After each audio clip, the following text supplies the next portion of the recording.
अखिलेश यादव की लखनऊ में सियासत का पारा अचानक क्यों चढ़ गया? क्योंकि मंच पर थे अखिलेश यादव और शब्दों में था 2027 का सीधा ऐलान। महाराणा प्रताप की जयंती के कार्यक्रम को लेकर प्रेस कॉन्फ्रेंस के दौरान अखिलेश यादव ने वो ऐलान किया जो ऐलान कम 2027 का मैनिफेस्टो ज्यादा लगता है।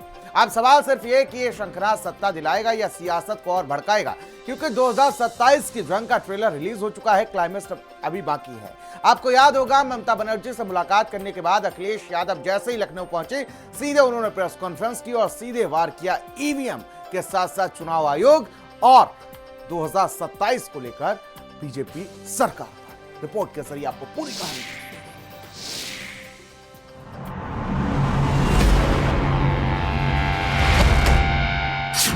ईवीएम से अखिलेश को नफरत और खुला ऐलान। आज नहीं कल, साल लगे या सदी, हम लोग ईवीएम हटा करके रहेंगे। अखिलेश ने किसको बताया मल्टी इलेक्शन माफिया? हम सब लोगों को मल्टी लेयर इलेक्शन माफियाओं का मुकाबला करना पड़ेगा। महाराणा प्रताप की जयंती 2027 वाली सियासी क्रांति। आने वाले समय में समाजवादी सरकार होगी और महाराणा प्रताप जी की जयंती पर 2 दिन का अवकाश घोषित किया जाएगा। बंगाल से लौटे लेकर सियासी सीख, अब यूपी में होगा जोर आजमाइश। और आपने हाल ही में देखा है बंगाल में कि जिनके नाम हटा दिए उसकी वजह से कितने लोग वोट नहीं डाल पाए। वो आखिरकार किसका सॉफ्टवेयर था? लखनऊ में समाजवादी पार्टी मुख्यालय से अखिलेश यादव ने ऐसा सियासी शंखनाद किया जिसने पूरी यूपी की राजनीति का पारा ही चढ़ा दिया। एक तरफ ईवीएम पर हमला, दूसरी तरफ बीजेपी पर दरारवादी राजनीति का आरोप और तीसरी तरफ 2027 के लिए बड़े बड़े चुनावी वादे। अखिलेश यादव ने 2027 के लिए चुनावी वादे किए, जिसमें महाराणा प्रताप की जयंती पर 2 दिन की छुट्टी, गोमती रिवर फ्रंट पर सोने के भाले वाली प्रतिमा, 300 यूनिट तक उपभोक्ताओं को मुफ्त बिजली, लड़कियों को केजी से पीजी तक मुफ्त पढ़ाई और दावा ईवीएम से जीतकर ईवीएम हटाएंगे। साथ ही कहा कि मल्टी लेयर माफिया से भी तो लड़ना है। आज नहीं कल, साल लगे या सदी, हम लोग ईवीएम हटा करके रहेंगे। मल्टी लेयर इलेक्शन माफिया काम कर रहे हैं। हम सबको मिलकर के, जिन्हें लोकतंत्र बचाना है, संविधान बचाना है, जिन्हें कॉन्स्टिट्यूशनल बॉडीज को उनकी क्रेडिबिलिटी बचाना है, हम सबको मिलकर काम करना होगा। यानी अखिलेश यादव ने सीधे सीधे 2027 का बिगुल फूंक दिया। लखनऊ सभा कार्यालय, कैमरों की फ्लैश, कार्यकर्ताओं का शोर और मंच पर अखिलेश यादव। जैसे जैसे बयान आगे बढ़े वैसे वैसे सियासत गर्म होती चली गई। अखिलेश यादव ने कहा कि हमारी सरकार बनेगी तो महाराणा प्रताप जयंती पर 2 दिन का अवकाश होगा। आज जब हम लोग यहाँ पर उपस्थित हुए हैं, पूर्व की तरह फिर दोबारा हम लोगों ने कहा है, आने वाले समय में समाजवादी सरकार होगी और महाराणा प्रताप जी की जयंती पर 2 दिन का अवकाश घोषित किया जाएगा। अखिलेश यादव ने सिर्फ 2 दिन की छुट्टी का ऐलान नहीं किया, बल्कि बड़ा प्रतीकात्मक दांव भी खेल दिया। उन्होंने कहा गोमती रिवर फ्रंट पर महाराणा प्रताप की भव्य प्रतिमा लगाई जाएगी और उस प्रतिमा में चेतक भी होगा, भाला भी होगा और वो भाला सोने का होगा।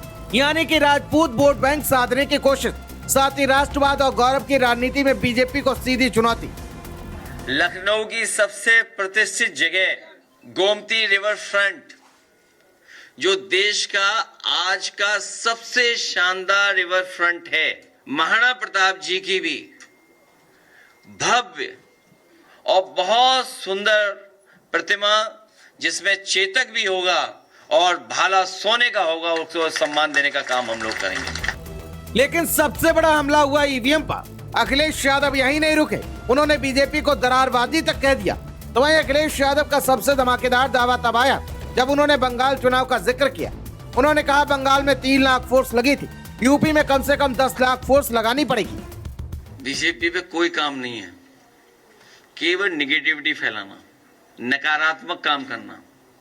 दरारवादी लोग हैं ये झगड़ा लगाने वाले लोग हैं, ये अनरजिस्टर्ड अंडरग्राउंड संगी साथियों के सोच विचार के साथ चलने वाले लोग हैं। बंगाल में जो हुआ है उस पर नजर रखे हुआ हूं। और आपने हाल ही में देखा है बंगाल में कि जिनके नाम हटा दिए उसकी वजह से कितने लोग वोट नहीं डाल पाए। वो आखिरकार किसका सॉफ्टवेयर था? जिसमें एरर दिखाया गया और जिसकी वजह से बड़े पैमाने पर लोग वोट डालने से रह गए। 3 लाख कम पड़ेगी यहाँ 10 लाख करनी पड़ेगी। इसका मतलब ये हुआ कि पूरे बॉर्डर खाली हो जाएंगे। अभी तो नॉर्थ ईस्ट का बॉर्डर खाली हुआ था। और आपको मैं बता दूं, यूपी में जो फोर्स आएगी, सेंट्रल फोर्स, वो नॉर्थ ईस्ट की आएगी और साउथ की आएगी। आज ही बता दे रहा हूं मैं आपको, क्योंकि जब बंगाल में गए तो यूपी बिहार के लोग गए थे। ये सिर्फ प्रेस कॉन्फ्रेंस नहीं थी, ये 2027 का सॉफ्ट मैनिफेस्टो था, जहां जाति समीकरण भी थे, राजपूत कार्ड भी था, महाराणा प्रताप, सोने का भाला, ईवीएम, फ्री बिजली, मुफ्त पढ़ाई और बीजेपी पर सीधा हमला। लखनऊ से अखिलेश यादव ने 2027 की सियासी रणभेरी बजा दी है। अब सवाल ये है, क्या ये दांव सत्ता तक पहुंचाएगा या फिर बीजेपी एक बार फिर से सपा के सपनों पर पानी फेर देगी। लेकिन इतना तय, यूपी की राजनीति अब और ज्यादा गर्म होने वाली। स्पेशल डेस्क, भारत समाचार।